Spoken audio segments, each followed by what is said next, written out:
Hello guys, welcome back to our YouTube channel TechUp. In this video, we will learn on how to log into your CostCo employee account. So let's get started. First, open any browser of your choice. Then in the search bar, type in CostCo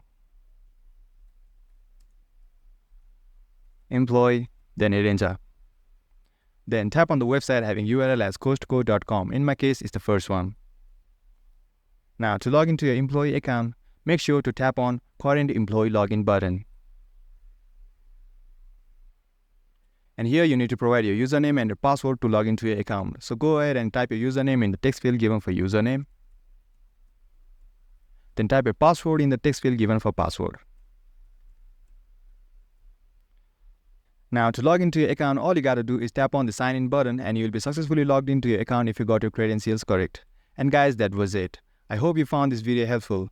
Consider liking this video and subscribe to our channel TechUp for more contents like this. Feel free to drop any of your queries or questions in the comment section below. I'll get right back to you.